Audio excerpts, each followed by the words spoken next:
Welcome to the Tech Report podcast. I'm your host, Jordan Drake. I'm joining you for yet another episode of the official podcast of the Tech Report at techreport.com. We are streaming the show currently right now at twitch.tv/the Tech Report.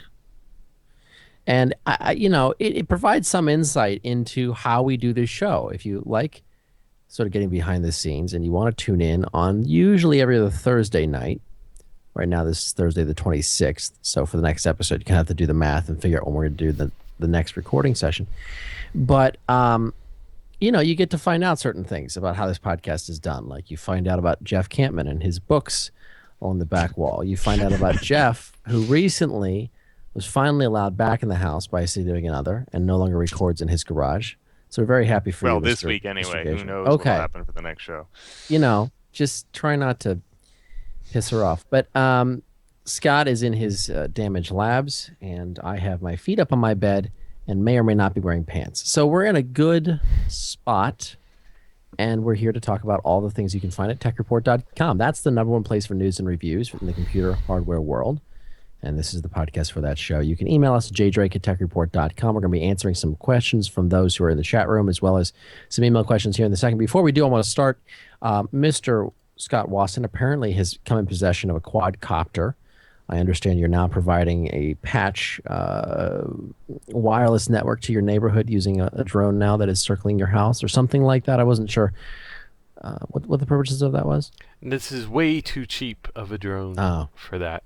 But it's like one of these things. It was Christmas time. I think it was like $70 and normally it'd be like $45 on Amazon. Mm-hmm. But it was like I wanted to get it for the kids to have to play with at Christmas. But basically, like I'm playing with it as much as anybody really. So, but it's amazing what you can get cheap. It's just a little like 2.4 gigahertz remote control wireless thing, with a rechargeable battery and that stuff. But I was out tonight flying it and like went way up high over the neighbors' houses, and then it fell to the ground in the woods behind, and I had to like struggle through this thicket to dig it out. Was it a range issue or a battery issue? It was the wind took it. Like it was really calm, and so it went up really high, because when it's calm, then it can get a lot of lift without having to fight.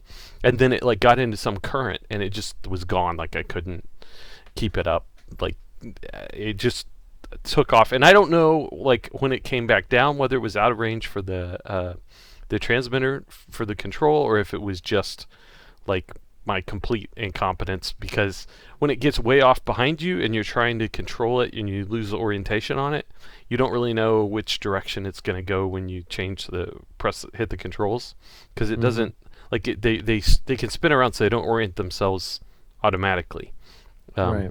And so which direction is left, right, forward, back, like east, west, north, south, basically on the joystick depends on the orientation of the copter.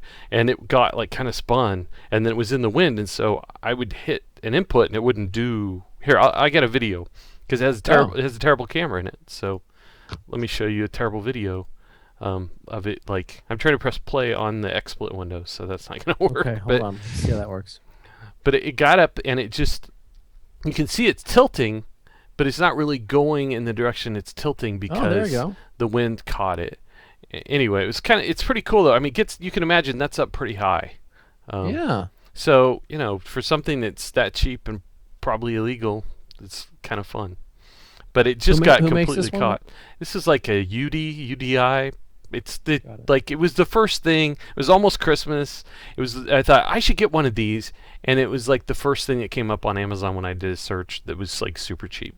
So, anyway, I bought a second. It flies about 7 minutes on the battery. I bought a second battery because the 7 minutes is not a lot of time at all. No, it's like $6 for another battery, and it has a 2 gig memory card in it, and that's enough because the camera res is so low. You can just record the entire time you're flying with both batteries and not really run out. It's kind of interesting to track the seasonal gift items and how they've advanced throughout the years with technology. So I remember back in the mid-2000s, the big hot sort of non-gadget, as in like non-iPod tech gift, was a line from Radio Shack called Zip Zaps.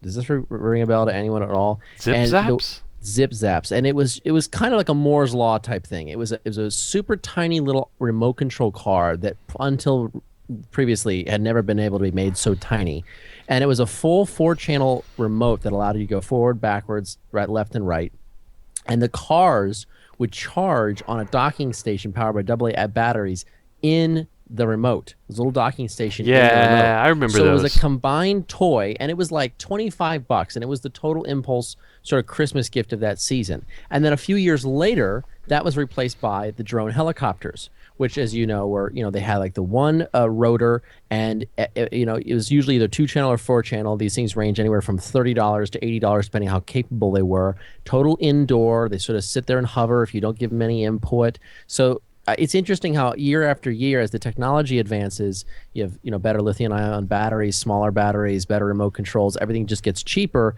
What used to be a remote control car is a big gift, now is a drone. It's interesting how these things progress over the years. At least in my memory, I don't really keep track too much anymore because I'm a little older. But I just remember over the years how different things were sort of hot for like a geeky electronic toy. Like in the 90s, it was laser tag. So anyway, it's just interesting how these things kind of progress. But good luck, Scott, and make sure you take lots of creepy photos of your neighbors. That'll really endear you to the community. Yeah, mostly video and like landing on their roofs upside down and bouncing stuff off. I figure, hey, it's just all endearing. Find someone mowing their lawn and see how long you can track behind them before the guy notices. Big good times. Let's answer some questions here. The first question here is from Kerwin. He says, "Here's my question: should I get a Titan X now, or wait a few months for some sort of 980 Ti variant? If a 980 Ti is in the works, do you have a clue when it would be released?" So Kerwin has some money to spend, and he's curious about how he should spend it. Scott, this is definitely for you. Yeah, I think we're going to talk about on the show my Titan X review. That's a new GeForce card that's like $1,000, and it's the latest, very high-end card. And it's a brand new big chip from NVIDIA that it's based on. And I think everybody expects, and this has kind of been the template, that after the Titan version is out there, that they'll do a version of it that's kind of cut down, that costs less, but isn't that much slower than the Titan. And it's not out yet. The rumor is it'll be called the GeForce GTX 980 Ti, but we don't really know what it will be called. I give you my take on this. I don't have any specific information about a release schedule. I don't even have good rumor sources or stuff. I haven't really talked to people about when it's coming. So I can't give you any shadings on this other than, when these companies make these things, they like to ship chips for revenue as soon as they can. That's kind of part of their business, is they don't want to sit on them.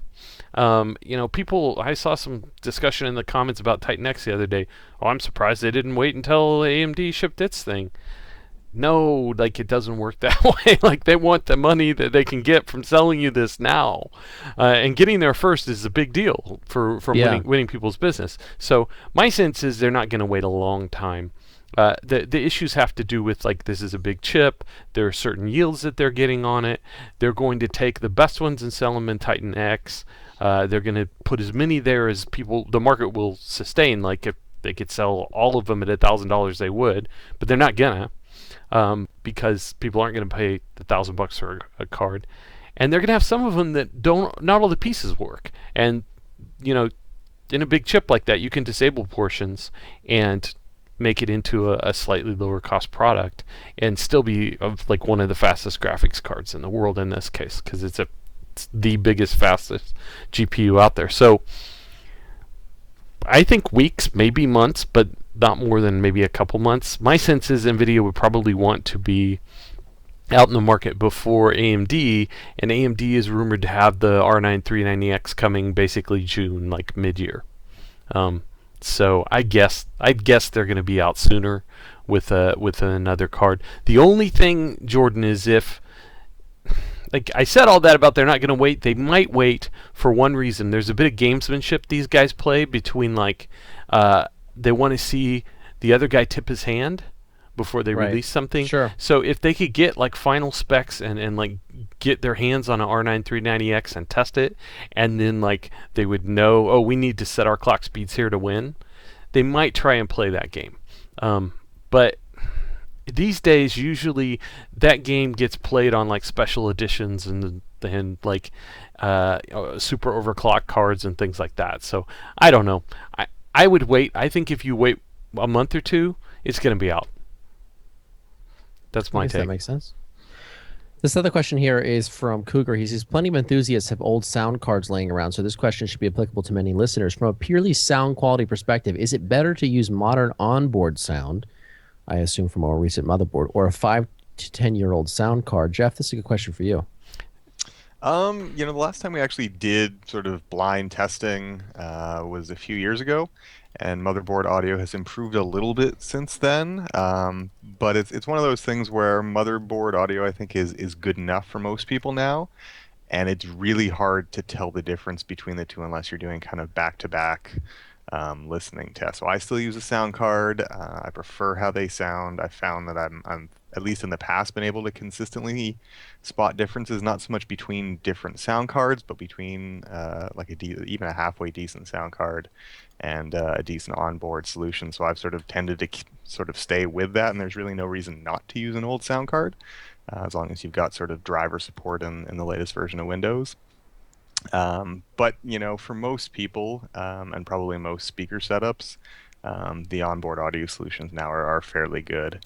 There hasn't really been a lot happening in audio, so it's not like if you buy a sound card, you get a lot of extra features that you're not going to get. Like some of them have sort of fancy noise cancellation routines for microphones and things like that. But in terms of sort of core features and sort of basic sound quality, unless you're using a motherboard that hasn't implemented audio properly, odds are you're going to have a hard time telling the difference. So I've got here in the window some of the results of your testing of sound cards you did a few years back, alongside a Realtek motherboard audio implementation. And it looks like on this testing in particular, there wasn't a huge difference between the different solutions. But it seems like every time that we do blind listening tests and you get the sound card versus the onboard audio, the sound cards, like, you can pick out instruments a little bit better, the bass line is clearer, like things are a little bit better with the sound card. I think that comes back to it's just a better situation if you don't have to share the circuit board with everything else that's on like a motherboard, right? Mm-hmm. Well, and there's also another thing too, is in some situations with some onboard audio, we've noticed that if you're listening to, if you're just listening to audio where nothing's going on the desktop, the system isn't heavily loaded, everything will be fine. But if you, let's say, fire up a heavy graphics card load where you've got audio traces passing directly under the graphics card, you can get sort of buzzing and interference, which we've encountered on a couple of motherboards. It's kind of a rare thing. But the sound card will be sort of more isolated from that than an integrated solution. So here's a visual, for the guys in the stream, I've got in the window a visual representation of the total harmonic distortion and noise of a motherboard audio under load versus a couple of sound cards. And you can see there's a lot more spikes in the graphs of distortion for the motherboard audio under load. So, Jeff, you use the sound card? Yep, I still use a sound card in basically every system I've got, I think. And how old is that sound card? Oh, years old. It's old enough that I can't remember exactly which one it is. But yeah, there are no new sound cards. Right. Well, there are. You can buy them new there, but they're like a lot of them are the same chips. Yep. But I use a sound card, and I'm gonna build myself a new computer, and when I'm done, I'm gonna put that old sound card in it. So these graphs are the reason, right? Like you said. So I gotta say, man, I think the answer, you got to be careful about it. It's not easy to tell the difference between onboard audio and a sound card if you're listening to just one source. Like, you don't listen to motherboard audio and think this is terrible.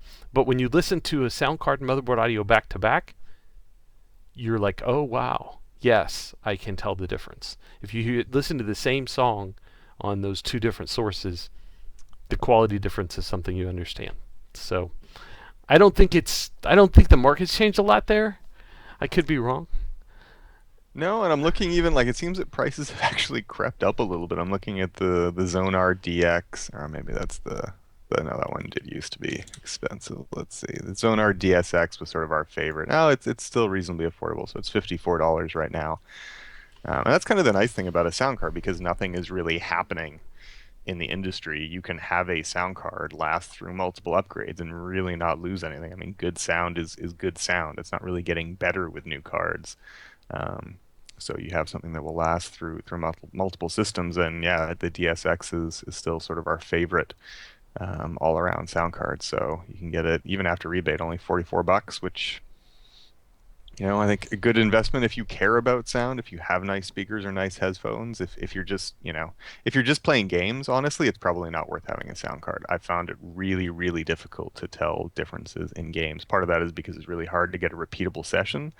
And then part of it is there's just so much sound going on in games that it's hard to say what's better than another. So, well, and the myth, almost a myth. I mean, there were some attempts, but the idea that your sound card would accelerate your gaming performance. Hey, that was true like 10 years ago. They tried, right? It never really stuck for very long. There was never like some great example of a product that where it like succeeded. Like Unreal tried and creative sued them, and then Creative like pretended like it was going to do acceleration, and nobody really did it. And then Microsoft kind of crushed all that with Vista, wasn't it? Battlefield games did it, yeah.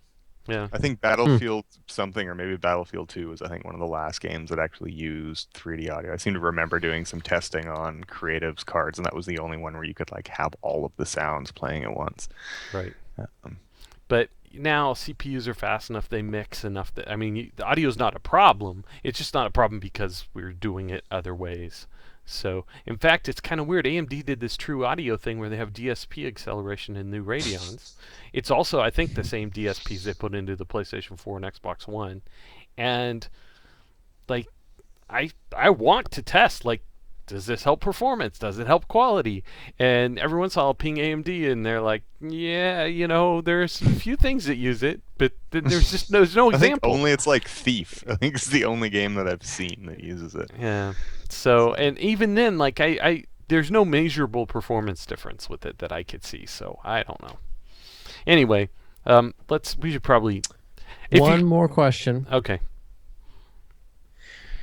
Mark is on Australia, and he asks, with DirectX 12 around the corner, I've started seeing mentions of Tier 2 and Tier 3 support and confusion about which DX12 features each GPU vendor's current and upcoming products will support. Can you shed some light on what the tier levels are and what they mean? Is there a Tier 1, 2, and does it relate at all to DX11.2? Regarding features, will all current products be DX11.2 capable only? Will they give partial DX12 support, or with future drivers support the full DX12 feature set, or perhaps a performance hit for the privilege? Love the podcast, especially Scott's long musings. Really? Keep up the great work. Scott, this is a good question for you. Yeah, it is, except that I can't, I mean, I am not, like, I do not know all the DX12 stuff cold. I'll tell you this. Well, first of all, DirectX feature set version has been a way that video cards were sold for like a number of years, right? You're like, I've got a DirectX 9 video card, I want to get a DX10 or I want to get a DX11, and when you upgraded, then it seemed like you had gotten something better, and like games kind of might look nicer or run better if they used the latest DirectX version. I guess that I would say that that's kind of probably some of the thinking behind the question about DX12 and what's full support versus partial, because there have been some battles over that in the past with different versions of DirectX. Right. My sense is that GPUs are now not in a place where you have like really like game-breaking new features exposed by the new graphics APIs, especially not in this generation, because what DirectX 12 is about is cleaning up a lot of the CPU overhead, changing the model of how things get programmed to be much lower level, and giving graphics programmers way more control over how things execute on the GPU. And not only do they get that, but they get multi-threading and a lot of nice things like that. That means that like CPU bottlenecks, which have been around forever will probably be very much relieved, and a lot of the maybe nonsense that happens in drivers in terms of game-specific optimizations and things like that will probably kind of start to fall away to some extent, maybe a large extent, and I think that you'll just have a sort of smoother, faster games. Will they look better? Yeah, because when you get more performance, you can add more visuals. There are some features that are built into like NVIDIA's Maxwell GPUs that are DirectX 12 related and or exposed. Sorry, but just basically exposed with DirectX 12. And there are some things that Microsoft has defined working with AMD and NVIDIA and the other guys that have to do with that. And let me see. There are a few of them I can list for you. They talked about them. Typed UAV loads, volume tiled resources, conservative rasterization, ROVs. These are different types of data structures and ways of doing sort of a few fundamental graphics sort of data accesses that will allow for certain effects to be accelerated. Maxwell has some of them. I don't think that those are built into like the latest Radeons, but they probably will be the R9 390. But honestly, I don't know that you would buy a graphics card based on having that or not having that yet. So I need to learn more about it to give you like all the details about what those things are, but they're really kind of esoteric, and at this point, I think anything that is like a Kepler-based NVIDIA or a GCM-based AMD is going to benefit dramatically from DX12 without needing to have extra special hardware support. So that's my general take. I don't maybe not the best, but I'm trying. No, it's totally cool, man. I should answer a follow-up here on the sound card stuff. Westbrook is asking if USB surround headphones as a sound card will matter for that, and the answer would be no. If you've got a USB set of headphones, it usually doesn't matter if they're surround or not, but there's actually sort of a sound card in your USB headphones that's serving as the audio device that's feeding the headset, so a sound card won't have any impact there. In fact, it's a little sound card. And yeah, in some cases, just one of those little USB audio devices will have the same chip in it. Like, I think the one I'm using with my headset is the same chip as my sound card, which is like a C Media, and it's isolated from everything else because it's on the outside of the computer plugged in. I think you get better quality sound out of that than you do out of your motherboard audio. That's actually why I'm using it with the headset. It depends. I wouldn't necessarily go there. I've used Asus's little Zonar U3, which is a C Media based, a little thumb drive size, and it's not as good as a sound card. It sort of depends on what you got, the audio chip, and you've also got the DACs and what kind of routing you've got in a really small chassis like that. So you may be moving it out of the case, but if you're having it in a really small enclosure and it's not one of these sort of nicely designed USB DACs that are kind of in the $100 range, then you may not get better sound than a sound card. Yeah. Campman, what do you do with sound? Do you just rock in the onboard audio? No, actually. I have a Zonar DG, which was Asus's like entry-level PCI sound card, actually, when I bought it, and I've just carried that through a couple builds. That's actually a problem. My sound card is PCI too, and I think my next motherboard may not have a slot for it. Yeah, I was like, am I going to be able to carry this over with my next build? And it turned out like I bought an Asus Z97A motherboard, and it actually has a PCI slot or two. So I was like, yeah, I can use this. Wow. I need to check. I've got a motherboard for a build I'm about to do, and I don't think that's gonna fly. So it's yeah. I'm sad now. Anyway. All right, Jordan, do we have other questions? Or? Not for now. We're going to move forward. So the next article here on the agenda here at Damage Box 2015 cometh. It's just more self-congratulatory content from you, Scott. What is this? That's what it is, dude. I don't know what to tell you. No. I told you I was going to build a computer. All right, everyone. Bend your ears over for Scott and his rambling. Let's get through this. Go ahead, Scott. No, that's okay, Jordan. You can talk about it. I'm kidding. Let's go ahead and tell us about it. In his wisdom, Scott has decided that DamageBox 11 needs to be updated. 2011, DamageBox 2011. It's been a long time, and Scott works with some of the fastest equipment in the world. But much like the plumber whose sink leaks, Scott's own computer can get old sometimes.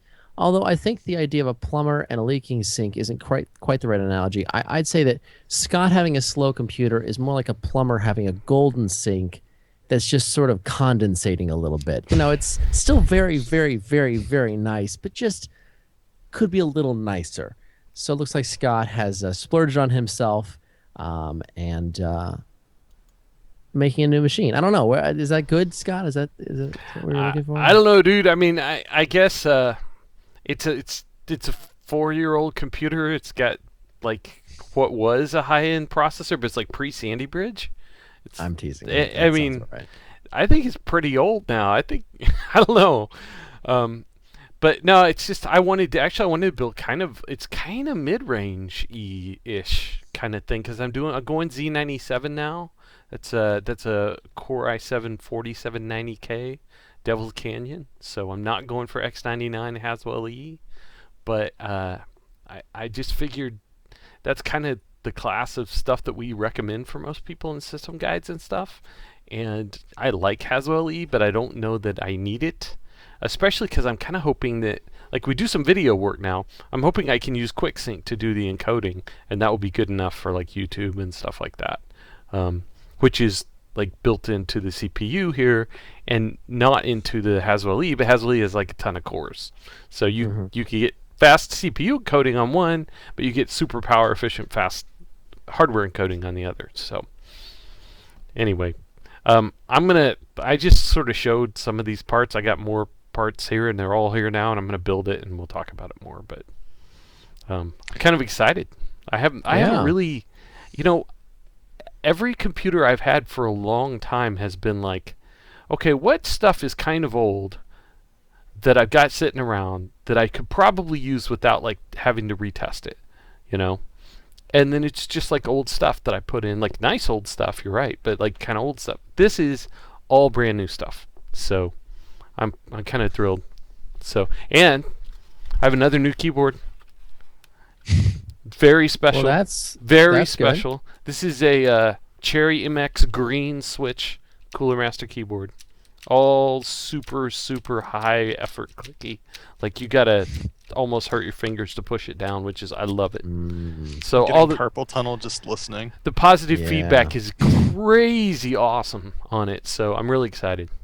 Is it one of those keyboards where every time you hit a key, it pushes you back and oh gosh? It's kind of that, yeah. Like there's a little jolt of pain that goes up each finger when you, but then you're happy because you pressed the key. So I'm excited. So what case did you go with, Scott? I don't think that got posted in the original article. This is no more specs because everybody's gonna know all the specs before I build it. So no more specs. I'm sorry. I'm holding out. You gotta maintain some semblance of mystery, Mr. Campman. Come on, dude. Sure. Sorry, man. I hate to do that to you, but I just choked on my own saliva there a little bit. Okay. It's like, is he all right? Like.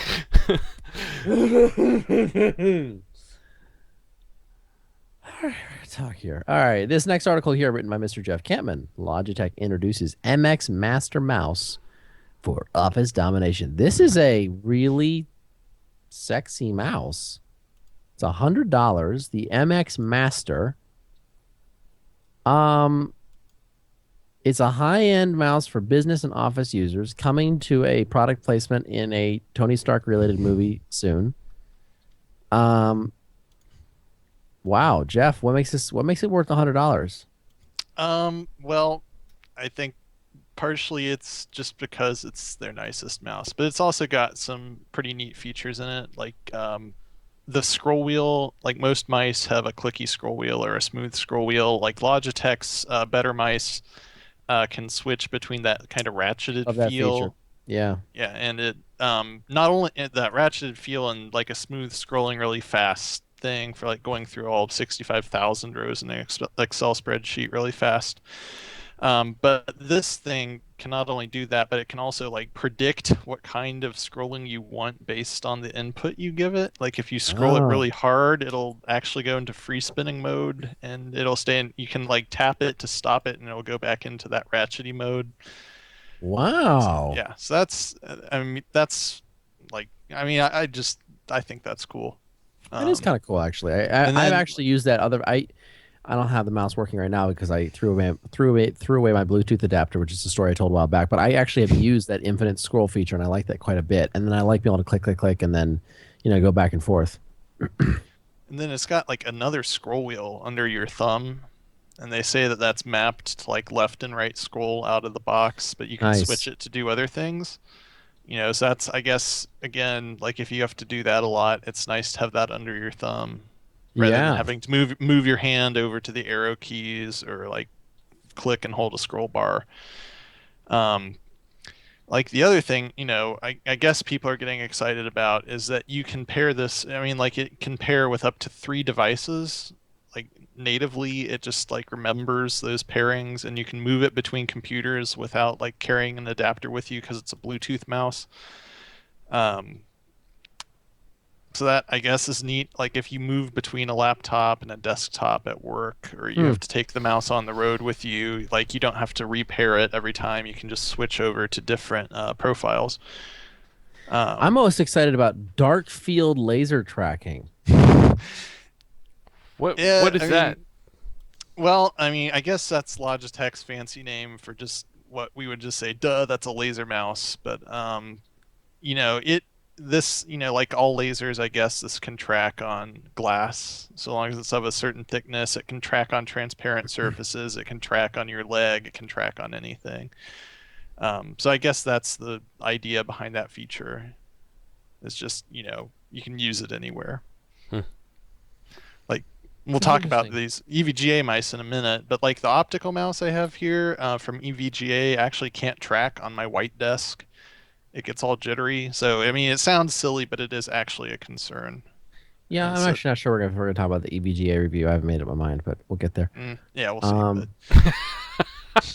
No, I'm thinking about it in the back. I'm still like, no, maybe. I don't know. We'll see. So, like, the other reason this is $100, I guess, is because they took a block of wood and carved the mold for the mouse out of this block of wood. It's an expensive block of wood. Yeah.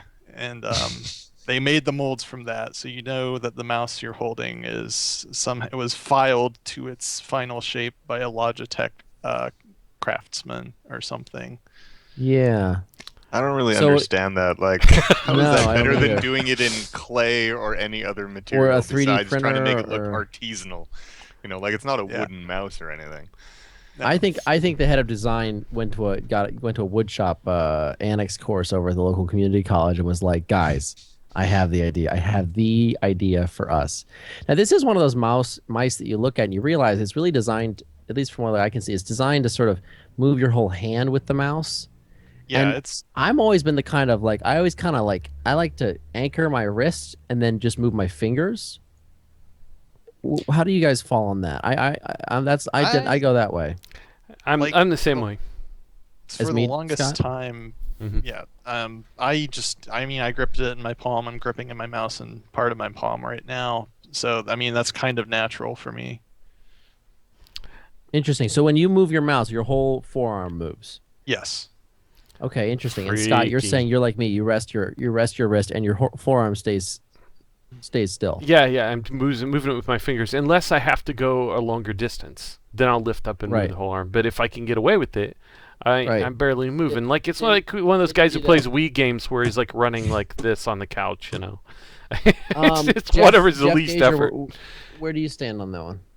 I just move my wrist. Yeah, there's no big See, Scott, one of my theories is that the fact that I have to anchor my wrist makes me fundamentally bad at FPSs. I'm okay at FPSs. But what happens is that if I'm moving and I go past where my wrist can sort of articulate, my whole arm isn't able to move. I'm being totally serious. It can trip you up because you're trying to do a quick movement, but you kind of run out of runway because you're kind of all within this range, Look at the camera, folks. Yeah. Here we go, right here. And then if you want to move, you got to like you got to like, you got a little bit of takeoff space and you got to remove your carriage, and then kind of come up, but it doesn't. Yeah, I mean, you can use like acceleration or super sensitive mouse or crank up the sensitivity to like get around that, but then your precision isn't good. Like the FPS pros are playing like usually a lot of them is like super low sensitivity, and they have like these big swiping motions to move so that they can be real precise. And I'm just too lazy. Yeah, I don't do that. Like I'm not a pro. Yeah. No, I'm definitely not a pro either. Let's talk about leap motion hand tracking. Speaking of sensory input, comes to Razer's VR headset. So now Razer, this is of course the keyboard or company known best for its keyboards, has their own open source OS VR virtual reality. So they're jumping into this fray. And then Leap Motion, which is a company that has made some of these wireless sort of hand tracking devices, none of which I'm sure have been wildly successful or 100% useful, is jumping into a sort of partnership with Razer to create a headset that has built-in hand tracking. This story also written by Mr. Jeffrey Campman. It's almost like we hired you recently. Tell us about it. Well, to be honest, before I wrote this article, I had never heard of OSVR, but what Leap did, or they started out, they just had this peripheral. It looks like just an aluminum rectangle with a black top, and it tracks your hands actually with apparently a really fine degree of precision, so it knows where your fingers are. And they initially released it as like this desktop accessory, and it was just one of those things that came out. It had a few demo apps, and I'm sure it didn't really seem to go anywhere. No. But like with the ascendancy of VR as a thing now, like knowing, or like because people want to do more interactive experiences now, like I guess I would imagine that a light bulb popped on in some Leap Motion engineer's head and said, hey, we need to do this, or we need to put this on a VR headset. And so in fact they did. I mean, they started out like selling this aftermarket mount to stick one of their peripheral things on the front of an Oculus Rift. But this open source VR accessory is more integrated. It's a snap-on faceplate with that Leap Motion sensor in it, and I guess, they didn't release a lot of details about this, but like as you wear it, it tracks where your hands are, and they use that as control input. So it's supposed to provide a more immersive VR experience, just because you don't have to hold a controller and you can just use your hands. I'm on the Leap website, and I'm fascinated to discover that of the apps that they've created for their own input device, one of the apps is called Annie, Hard Knock Helpers. And it is apparently a co-branded Sony Pictures Annie the Major Motion Picture game that I am sure some marketing person said, all right, guys, you want to promote Annie. You really want to get this thing breaking box office records. We need to do a partnership with Leap Motion. And here's the description of the game, and I kid you not. Get up and out of bed. The city is coming to inspect the foster home. Help the girls clean up each room by sorting things correctly in this fun Annie game. Watch Annie only at cinemas or on torrenting, because it was one of the movies got leaked, but that's not here in the description. I'm saying that's not here. But anyway, Leap's doing well, and guys, this seems like a logical. I'm back in serious mode, so you can get back. You don't have to tune out anymore, Jeff Gager. So we talked a lot about VR, Scott. This is for you as well. But now, obviously, we're talking about motion tracking as a part of that, and not just your head, but now your peripheries, your appendages, your phalanges, as they say. Is this interesting? Is this good? Is this gonna just kind of fall by the wayside, as I'm not certain that Razer is gonna really be a front runner in this? Well, I actually think it's really important, because Oculus bought a hand tracking company, like a company with similar technology. I don't know if they had a product, but it's, they acquired someone, so it's clear that they're at least interested. So it might be a thing, but like I guess they say like because the alternate solution is to hold a controller like with some kind of position sensing thing in it, and that's what like HTC and Steam or Valve's headset does. They have you hold controllers, but like the CEO of Leap said, these things could coexist. You could hold a gun-like object in your one hand, and like your other hand could be tracked as a melee weapon or something. So, I mean, I think you could do more creative things with it, but I certainly like on the face of it, it seems obvious. Like this is something you would want. Right, Scott. What do you think? Well, I would say that if I was just reading this and hadn't used an Oculus Rift or any of the new VR headsets, like my initial impression is like I want to play space games. Mainly, I want to be in the cockpit flying around because those are the best demos of VR, and I'm going to be holding a controller. And in that case, I don't care. You'd think, right? Except for this, like the little demos, the times that I've been in using VR, and it feels like you're in virtual space. It really does. Like that, they're good enough now that your brain like orients you in there. It is a weird thing to look down and not see your body or not to see an accurate representation of what your hands are doing. It is a weird thing, and not having that is kind of a problem for certain types of things.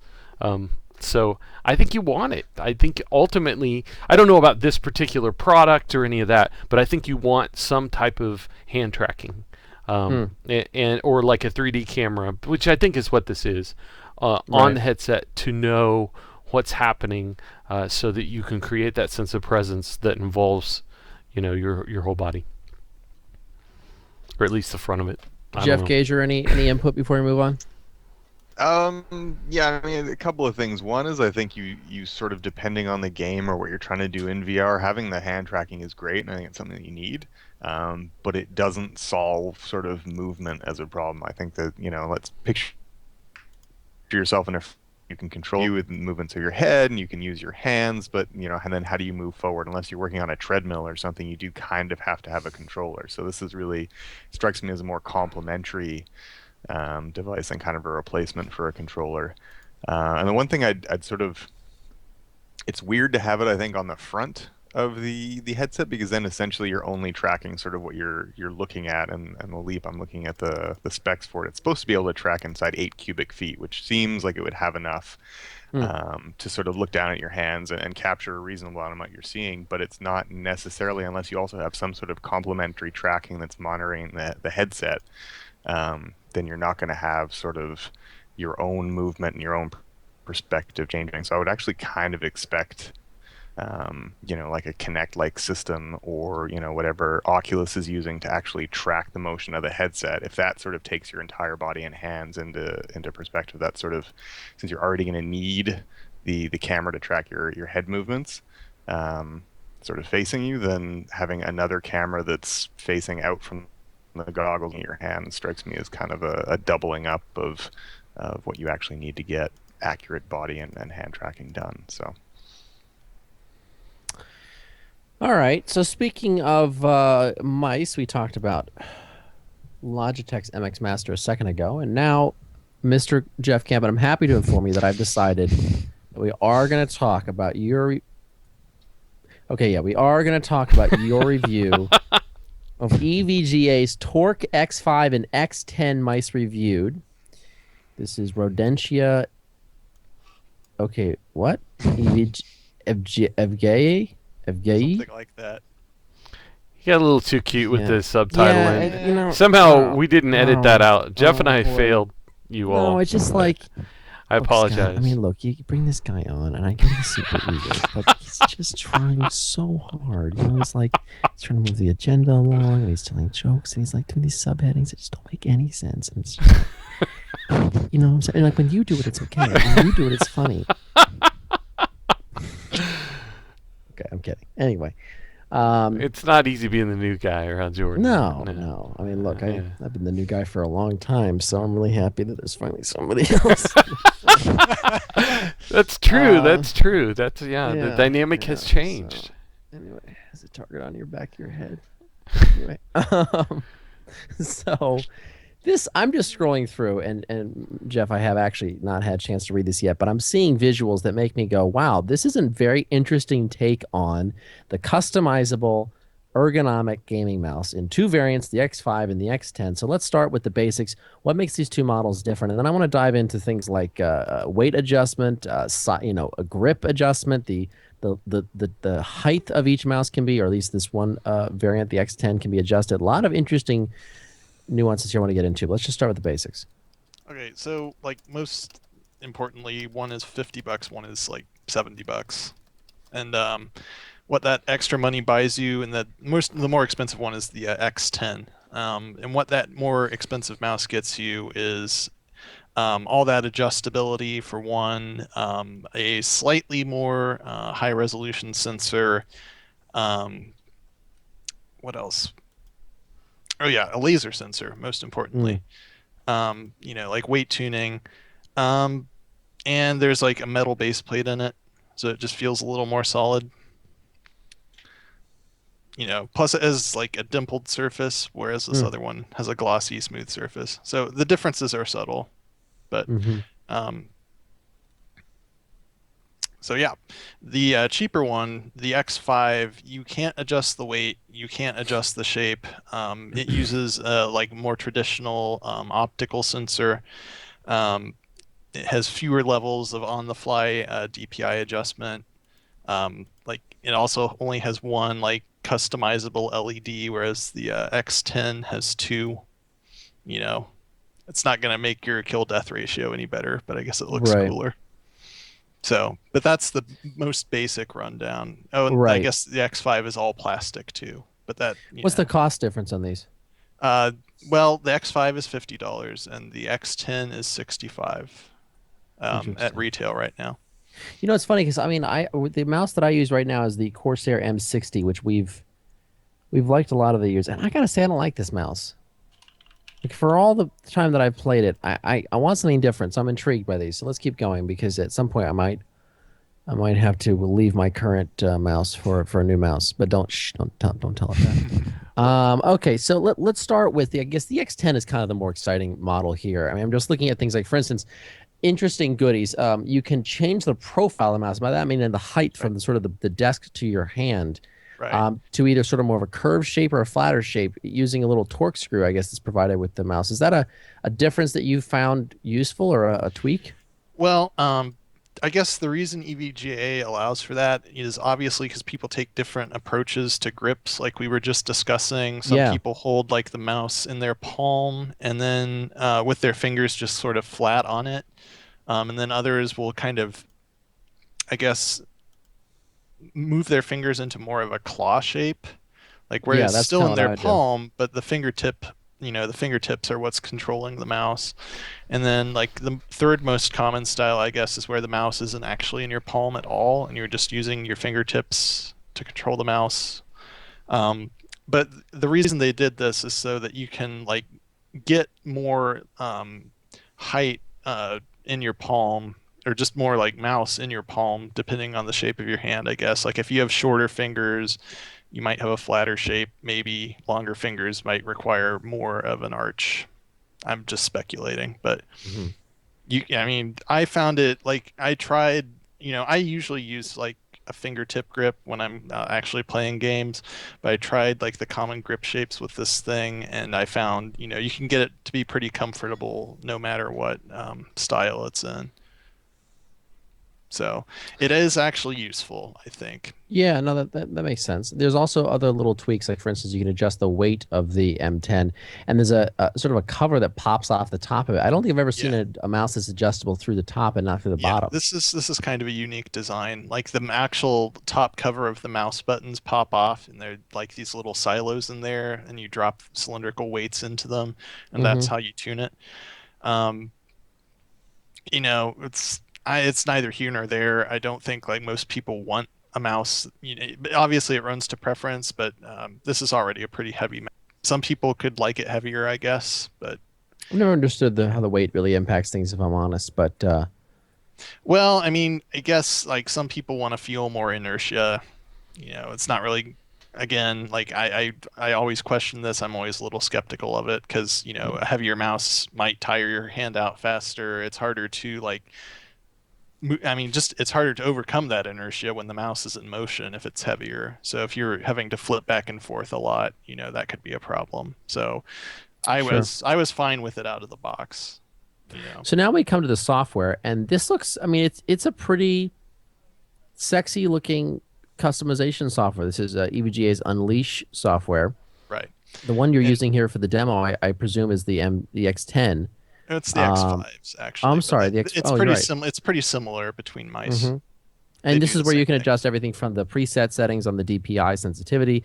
This can customize with LED lighting. Obviously, the buttons are very customizable. This is not wildly unusual for a customizable gaming mouse, but I don't know that the dial design on the Torq or on the sensitivity and button control, I kind of like it. It's kind of sexy. Yeah, I mean, it looks like they have like I guess a GPU overclocking utility called Precision X16 or something like that, and it's got a similar design to that. So if nothing else, they're maintaining consistency. But it's if you want to customize the mouse, this makes it pretty easy. Like you can reassign button functions, you can assign macros to buttons, like you can create sequences of keys or mouse button presses and actually like just map that kind of whole thing to just a button on the mouse. I guess if you have a repetitive action that you want to perform quickly in a game without occupying your left hand or right hand, as the case may be. And you can like set up 5 different profiles in the software that are saved to the mouse. So you can set up like profiles for, like, I guess if you have Counter-Strike profile, I don't even know anymore, League of Legends, Dota, something like that. Right. And then you can switch among those. Like the mouse itself has a button on it to switch among those profiles, so you don't have to have this software installed. Like if you go to a different computer or something, you can just carry those with you. So that's nice. And then, of course, you can change the color of the LEDs in the software. That's the most important. Once again, and I'll continue to maintain this for the purposes of our audience, changing the color of the mouse and the inclusion of LEDs, that is what impresses the ladies. Let's just not forget that. It's an important distinction. Whether you're talking inside of a case, whether you're talking along the bottom trim of a car, if you have a lowrider situation. Lighting, folks. Chicks dig lighting. Or not lighting if you're ugly, turn the lights off. So you compared this mouse to the Go5 Proteus core. That's a Logitech mouse that looks like an accessory from Mass Effect. And surprisingly, even though it has all the tweaks, I want to cut to the chase a little bit for the sake of time, and also kind of bored of this already. I'm sorry. It does seem like, surprisingly, the X5 kind of came out on top. Yeah. Like I've always been a Logitech mouse user. I've had like G5, like one of their gaming mice was the G5, like a couple generations before this thing, and I just had one of those for the longest time until the scroll wheel died, and then I bought this thing just recently, this G502 just recently as a replacement. And I'd never used anything else. I just wasn't familiar with it. So I was like, well, this is fine. And, but then like I got like the X5 is only like 85 grams as opposed to like 120 something for these other mice. And that actually is really nice because it doesn't feel like anything in your hand. You're just flicking around without any weight or resistance. And like the other thing with the X5 is that its buttons felt a little better than its more expensive sibling. Like the X10, because I think the top comes off, it has like a maybe 3/4 of a millimeter to a millimeter of dead travel or something in the mouse buttons, and it just doesn't feel as good. But I really like this thing. I was really impressed with it. For $50 too, that's a great stocking stuffer. That's a great. Yeah. It's plenty reasonable for and like it's an optical. This X5 is an optical sensor based mouse, which a lot of elite gamers seem to prefer. So it's got like all the right features as opposed to laser. Yeah, as opposed to laser. Right, there are points of distinction between the two, which we won't argue. But some people prefer laser, some people prefer optical. It doesn't really matter in my experience, but between the price and the feature set and all that, I did decide to say, we we recommend this mouse. It's a TR recommended winner. Nice. So, it's funny, Scott, because again, going back to you and I with our palms rested on the table, the M65 that I have has the has that sniper button. You hold it down and it lowers the DPI to whatever setting you want it to be. So for sniping, you can really get precise. But it really kind of backfires on you, and I end up never using that button, because if you're resting your palm on the table and then you have to squeeze your thumb in to get that sniper button controlled, now you're trying to move around with your thumb sort of tensed, and it actually just kind of cripples your entire ability to really navigate the mouse. So I look at this X5, Jeff, and I wonder if this could be something that I would really get into. So I appreciate your review. Yeah. And it's just notable to say, one of the reasons I wanted us to review this is these are ambidextrous mice. I noticed that, yeah. I'm left-handed, but I usually mouse right-handed, but I switch because just trying to avoid carpal tunnel and stuff. Right. And I have the Corsair M65 actually, and it's really kind of terrible when you switch it over. Yeah. It's not that bad actually. I mean, but a lot of mice, most gaming mice are pretty much not symmetrical, and so it's going to be weird, right? Yeah.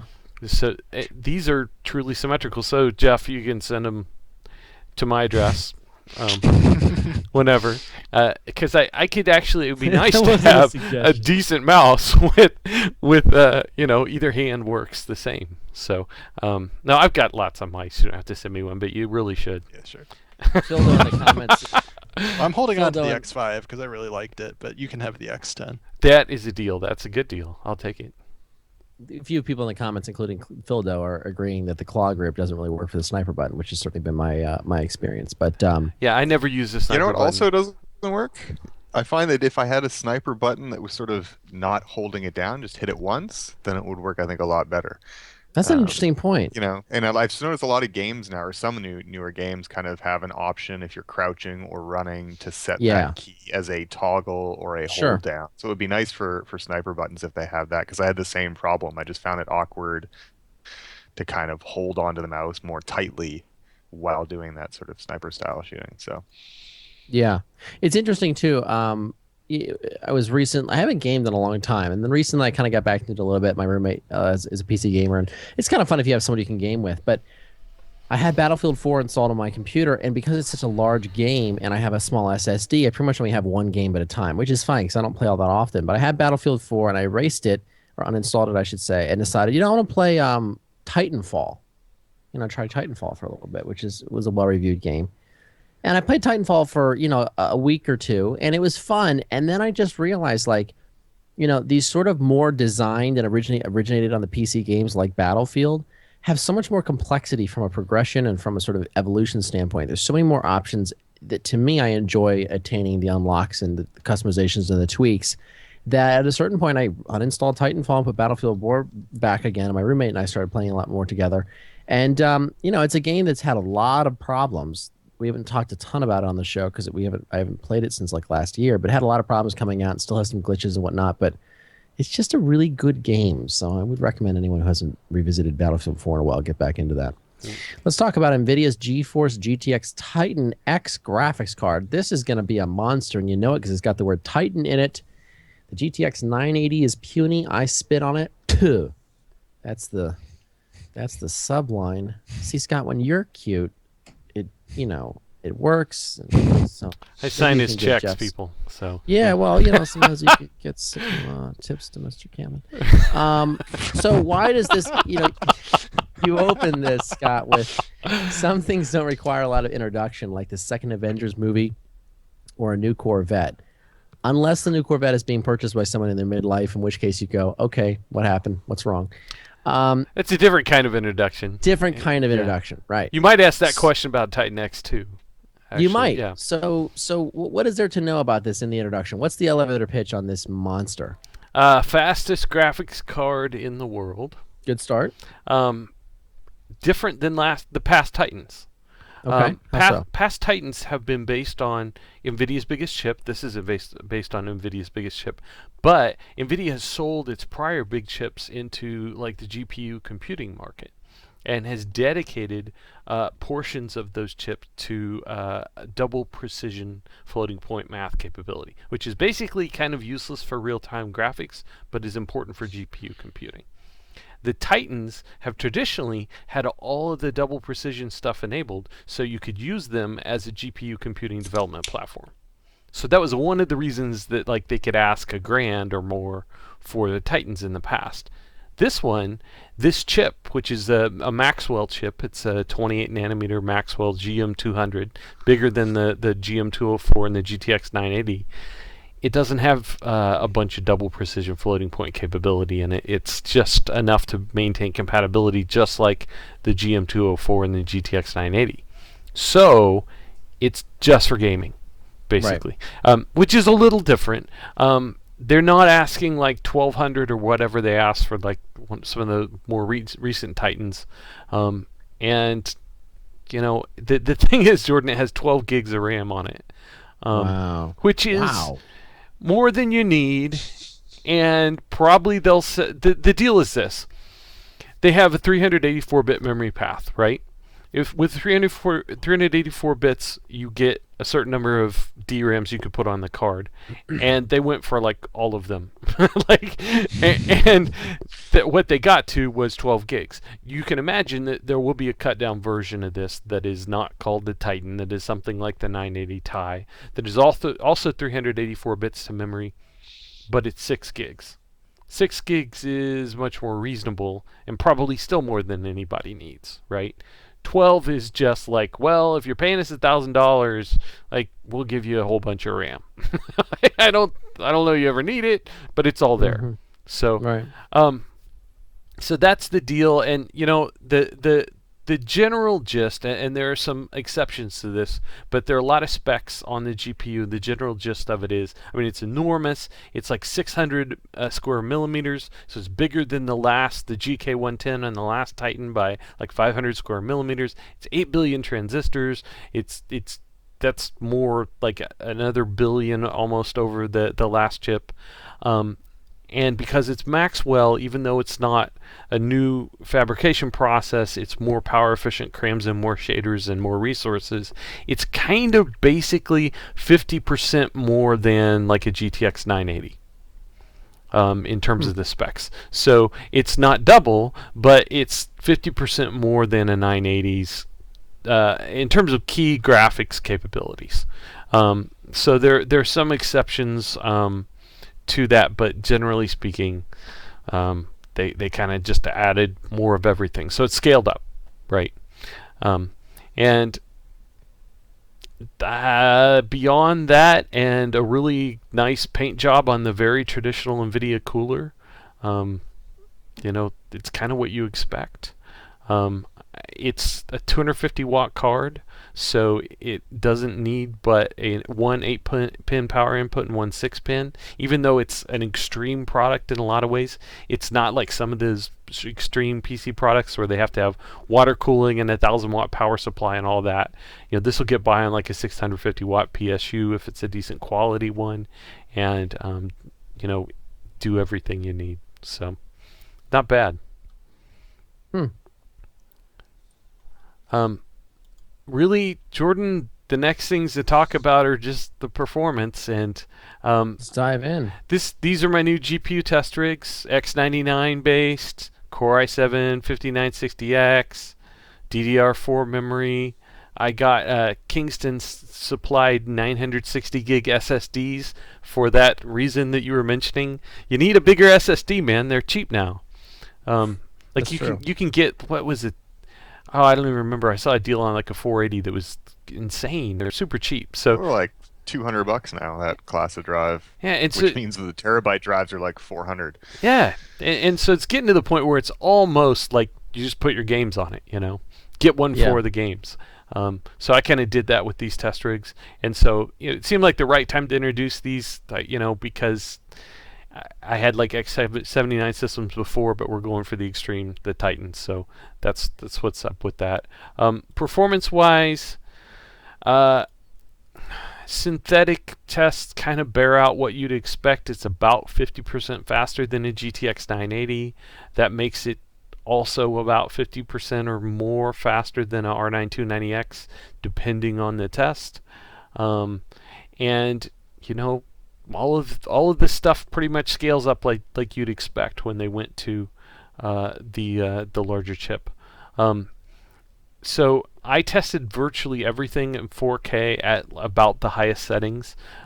Sometimes I had to dial a few things back just to get playability, but this big chip is one of the first single GPU implementations where you can credibly say it's decent for 4K gaming. I don't know how much the larger memory has to do with that. I don't think it's a lot, but it's really just needing to have lots of pixel pushing power, and this thing has it. So throughout the review, if you watch the frame time plots, you will see the Titans are nice and very flat. That's generally what you want, and they're a little bit nicer than the GTX 980s. The foil for the Titan, AMD's entrant in this space is the Radeon R9 295X2. It's basically two 290Xs on a single card with the water cooling and an external radiator. That card started out at I think $1,500 to $1,200. I don't remember the launch price, something like that, and it's down to $600 something now. So it's got 4 gigs for each GPU, so a total of 8, but really functionally it kind of has 4 gigs. And I think what you'll see around the web is that people benchmarked the 295X2 versus the Titan X and said, well, the Titan X isn't as fast as the 295X2, but it's the fastest single GPU. They're doing it wrong. Frame times are the way to test these things, especially with multi-GPU. And I spent some extra time in this review giving my subjective and quantitative frame time analysis of how these things compared. And what I found was, across a range of games for various reasons, that the R9 295X2 often had issues with that sort of traditional multi-GPU microstutter or just frame time spikes. One of the reasons in some games it had problems with or at least one game it had problems in frame time spikes in Shadow of Mordor. I was using really high quality textures. You recommend 6 gig for that. The 4 gig cards could do it, but they kind of struggled. But the dual 4 gig config on the 295X2 struggled more because there's memory overhead involved in doing multi-GPU. And so effectively, it's kind of like having less memory in total than a single GPU with 4 gigs. And so it struggled there. There were some games, like I tested Borderlands: The Pre-Sequel, which is one of my favorite things, and it's a DirectX 9 game, not supported in Crossfire, so you don't get any performance scaling on the 295X2. The Titan X, generally speaking, has these really nice frame time curves, and oftentimes on the 295X2 you'll see that the last 15, 25% of frames rendered, the frame times are higher, and that turns out to be meaningful. I give subjective impressions throughout the review of what it's like to play on a Titan X, what it's like to play on a 295X2, and for different reasons in different games, almost uniformly, it was just better to play on the Titan X. Now there were a couple of interesting exceptions, Jordan, including Civilization Beyond Earth, which uses Mantle.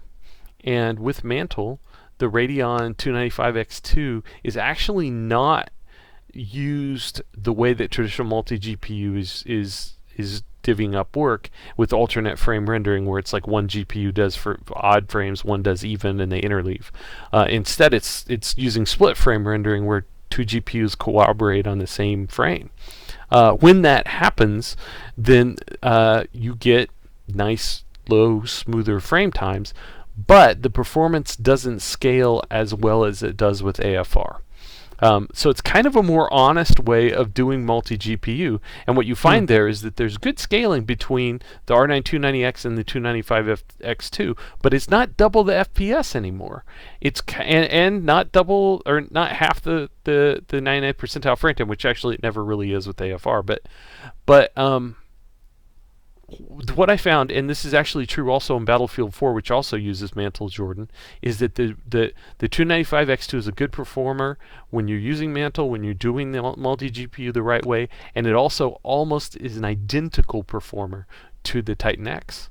So one big GPU can, when it's competing against sort of multi-GPU done right with two smaller GPUs, can actually match them. Even though the two smaller GPUs are not half the size at all, like there's much more total silicon that AMD's bringing to this fight. Right. So it's a fascinating thing, and I think this is an interesting review to read because you get that the frame time curves, match in these Mantle games. In the other games, you see this big disparity between the 295X2 taking the frames per second numbers. It's as highest there, but then our playability metrics, the Titan X looks better. So the other thing that's interesting is power consumption. The R9 295X2 with that big water cooler and two, Hawaii Radeon chips is like when you plug it in the system, we measured at the wall socket 681 watts power draw. Titan X in the same system, 353 watts power draw. So that gives you sort of a sense of you can double up on Titan X's, or NVIDIA could stick two GM200s in a single card, and they'd probably be in the same class of power consumption as the R9 295X2. So right now it's good to be NVIDIA. It's good to have Maxwell. This is a new generation of product. Even though it's not a die shrink, they've increased their power efficiency substantially. And so, it looks like it when you look at the power consumption. It looks like a new generation of product. Noise levels are decent. We're familiar with this cooler. It's not as big and beefy as some of the aftermarket coolers out there, but it's a reasonable performer. Even under load, it doesn't get super loud. But it is a little louder than some of the cards that have aftermarket coolers that are longer or stick up more to give them more heatsink surface area. So here's the end result is basically pretty clear.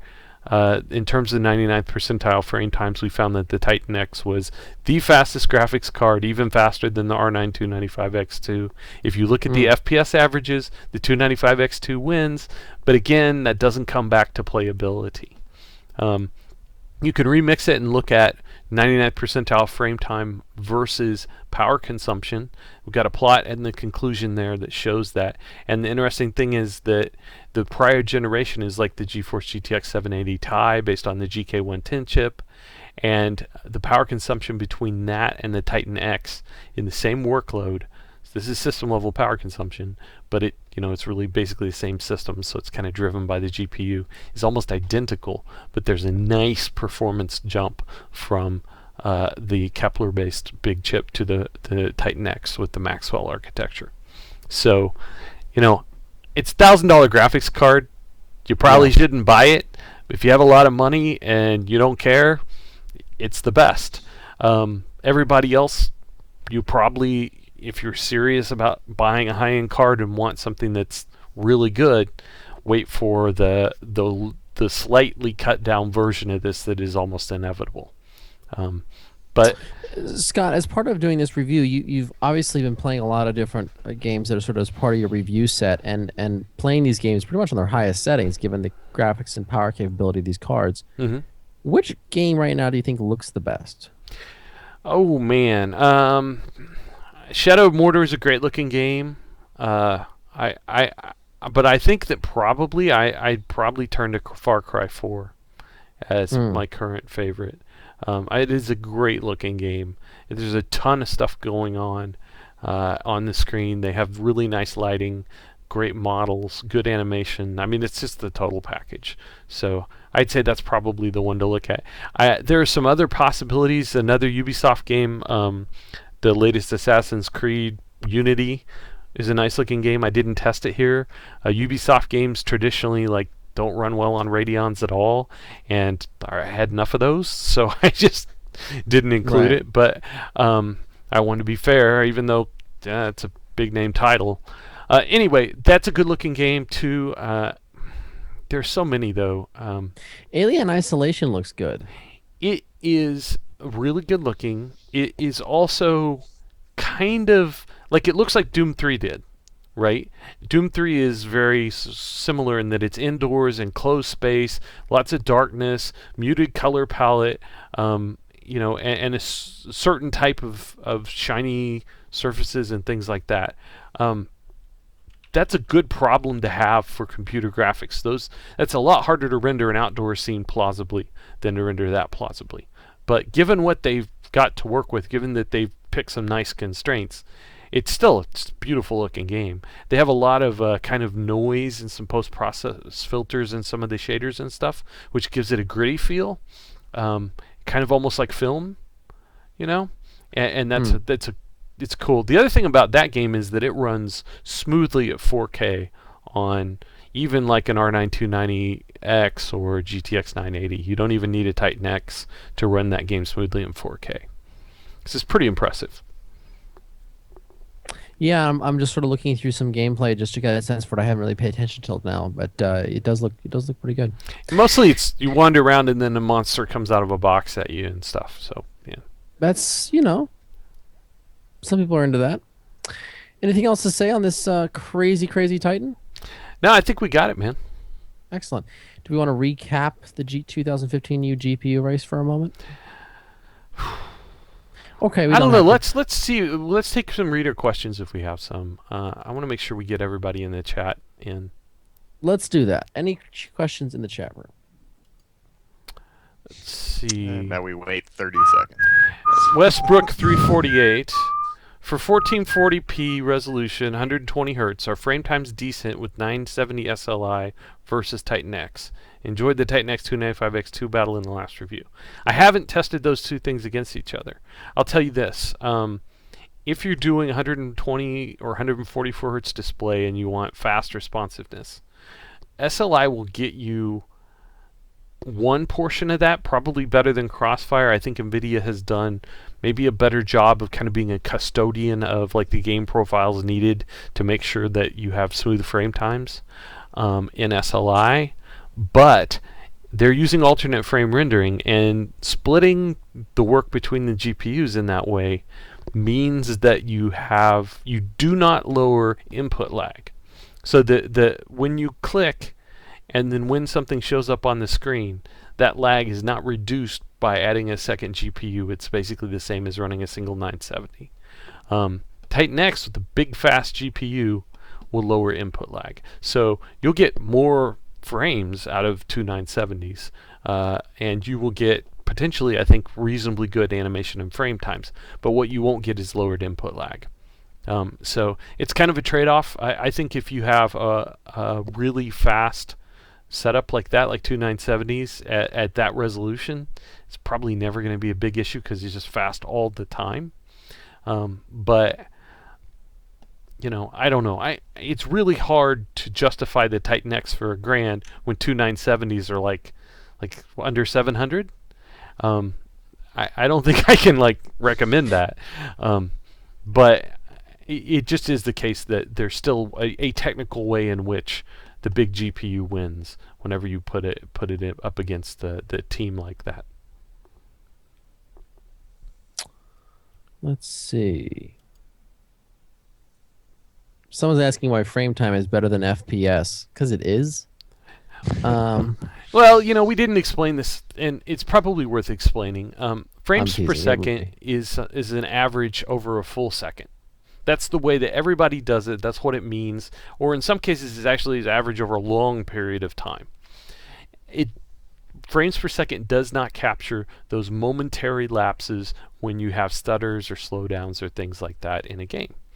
You have to look at every frame of animation in order to see, that frame took, 400 milliseconds. That was a terrible experience. Somebody sat there for a long time. You could have a frame that took a third of a second surrounded by a bunch of frames that took 16 milliseconds, and you're going to have an average that looks like 30 frames per second. That's not actually an acceptable animation experience.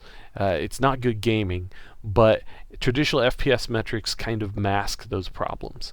When you look at the 99th percentile frame time, what you're doing is you're saying 99% of all frames are rendered in this amount of time or less. And you're kind of ruling out the last 1% where you might have, one-off problems or things happen in the game where there's a known slowdown, like an explosion that just is slow. Some games have these things, but you're looking kind of at the general case in frame time delivery. On the tech report, go look at my articles. Just search for "inside the second" for a look at that, how we got there, why the metrics look that way. The 99th percentile is not the only way that we do frame time based testing.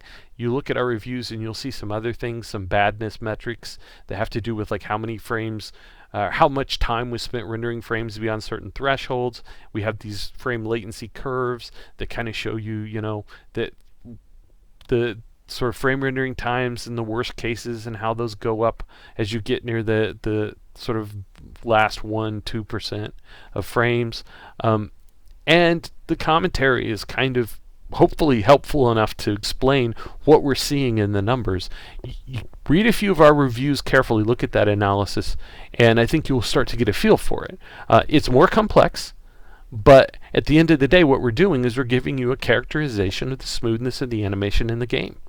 FPS, as an average, tells you the potential that a graphics card has, but it does not tell you the delivered performance in a meaningful way.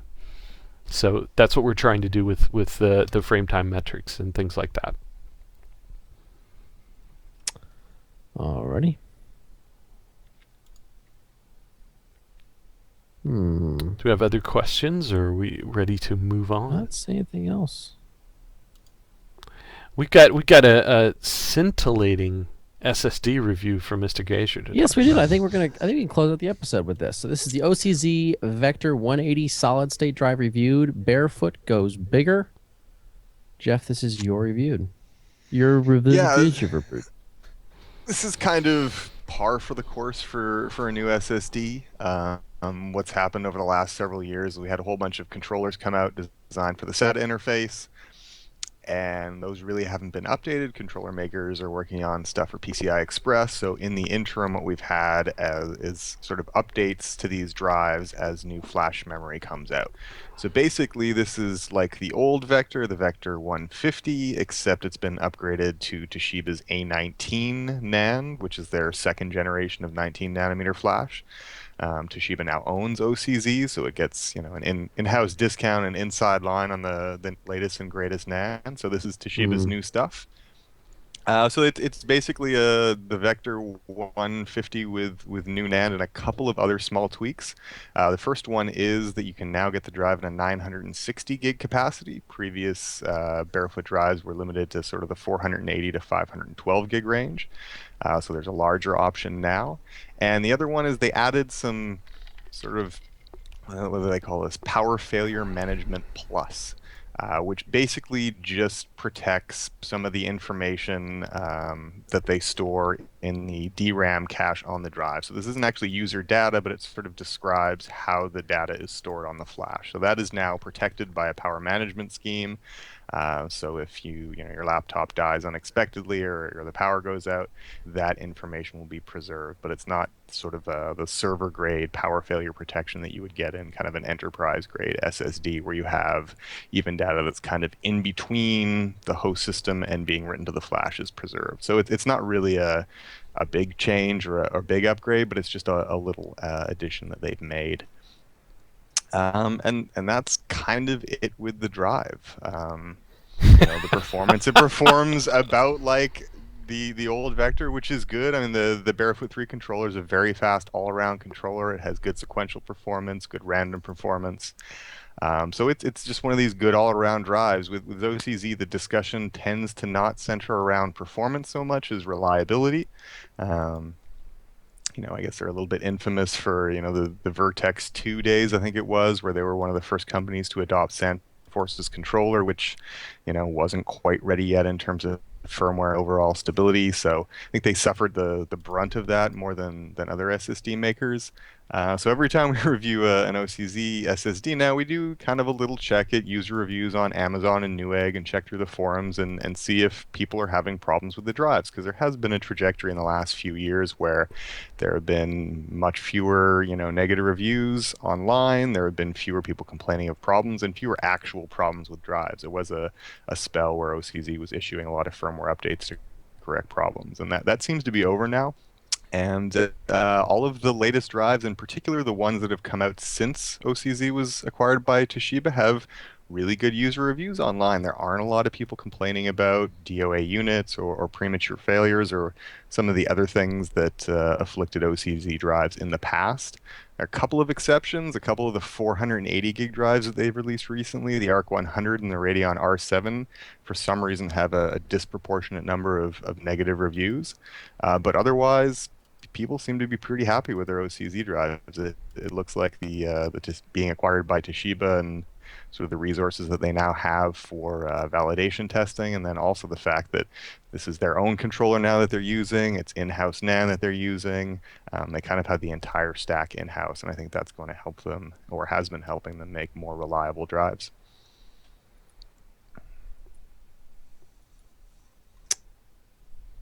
So yeah. What else? That's it, man. There's, I guess I should say this is kind of a high-end SSD, so it's a little bit on the pricier side, but it does come with a 5-year warranty. So it's one of those drives where it's kind of in an awkward position, because if you want a really fast SSD for something in particular, you're probably not looking at serial ATA. You're probably looking at some of the newer PCI Express drives that deliver better performance. And this is not one of those drives that's going to give you the lowest cost per gigabyte. So it's kind of in an awkward position where it's faster than a lot of SATA SSDs, but it's not necessarily going to load games or your operating system, or it's not going to be fast in ways that the average PC user is necessarily going to feel.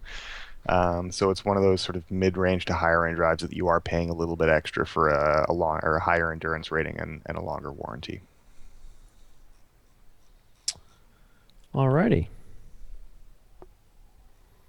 Good times. I think we can call it an episode. Do I hear guys. Whistling in the background? Like that wind whistling? That's a siren okay. going off. Yep. All right, folks. Guys, anything else to talk about before we bring this episode to a glorious close? Do we want to do this SEC thing? No. All right, then. That's all good. That brings us to the end of this episode. You can email us, jdrake@techreport.com. Check us out in the show notes, techreport.com. Our Twitter handles are all there, including the new Mr. Jeff Campman. You can see more of his cute attempts at comedy in his Twitter feed. Good place to check all that out. I tease. Jeff, we're glad to have you on the team. You too, Campman. No, we like both our Jeffs. We do. They're good guys. That's it, folks. We'll see you on the next episode. In the meantime, I'm Jordan Drake for the rest of the team at the Tech Report, for the Tech Report podcast, saying so long.